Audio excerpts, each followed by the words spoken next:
Good morning, students. Today we are going to start chapter number 2 of history, जो कि chapter है trade to territory. British expansion से related ये chapter है। Company ने अपनी पावर एस्टैब्लिश की। कंपनी मतलब East India company means Britishers, जिन्होंने अपनी पावर को एस्टैब्लिश किया, उसको एक्सपेंड किया।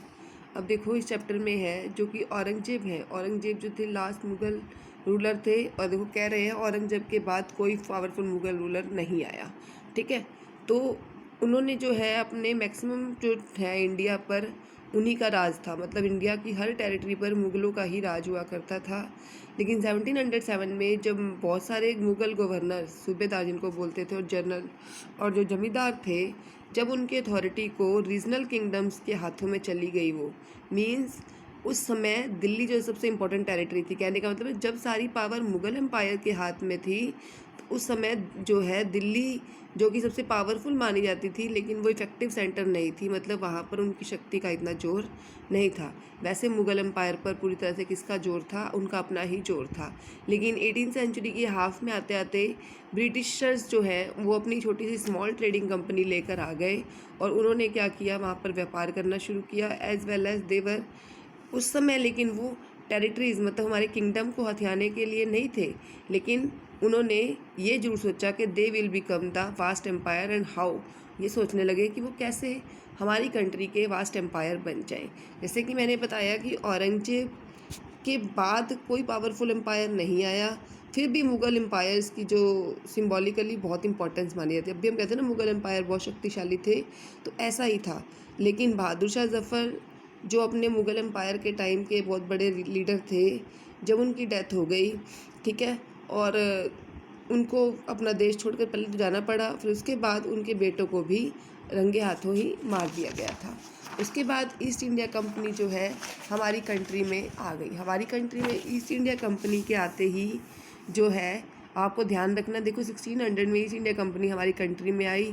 तब इंग्लैंड की रानी थी क्वीन एलिजाबेथ।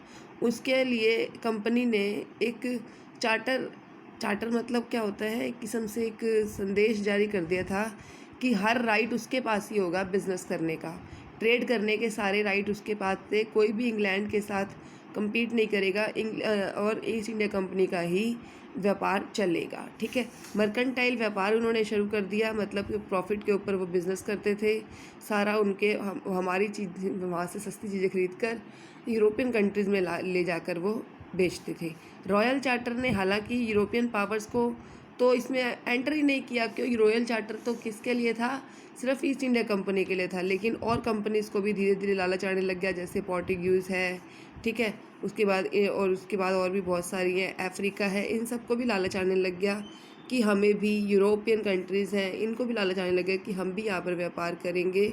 तो इस तरह से उन्होंने भी किसी न किसी तरीके से अपने ओशियंस के थ्रू अपना नया यहाँ पे शिप वर्क शुरू कर दिया, सी रूट बनाना, जैसे वास्को ड गामा ने देखो अपना सी रूट यहाँ बनाया, और उसके बाद यहाँ पर वो भी व्यापार करने के लिए बहुत ज़्यादा अट्रैक्ट हुए। ठीक है, अब इससे क्या हुआ, सारी जो कंपनियाँ थी, East India company as well as Dutch countries थी, यूरोपियन कंट्रीज़ थी, पोर्टुगल कंट्रीज़ थी, सारे जो है हमारी कंट्रीज़ की चीज़ों को ख़रीदने के लिए बहुत ज़्यादा मोटिवेट होने लग गए, बहुत ज़्यादा, मतलब कि उनका इच्छा होने लगी। अब इतना हमारी कंट्री का कॉटन, हमारी कंट्री का silk big market of Europe में बेचने लगे। हमारी कंट्री के मसाले, पेपर, क्लोव्स, कार्डामोम, सिनामोम, ये सब भी ग्रेट डिमांड में उनकी तरफ से थे। तो इस तरह से उन्होंने हमारी कंट्री में व्यापार करने के लिए, जो कि सिर्फ पहले ईस्ट इंडिया कंपनी के पास ये अधिकार था, आपस में बैटल्स करने शुरू कर दिए। ठीक है, बैटल्स के चक्कर में हमारी कंट्री जो है पूरी तरह से परेशान हो गई, और इन बैटल्स में ही उन्होंने क्या किया था, एक दूसरे की शिप्स को डुबाने लगे, एक दूसरे के रूट्स को ब्लॉक करने लगे, ठीक है, एक दूसरे की आम सप्लाई को रोकने लग गए, एक दूसरे की गुड्स को रास्ते में चलते जा रहे हैं तो रोक रहे हैं, एक दूसरे के बिज़नेस को वो कैरी करने लग गए।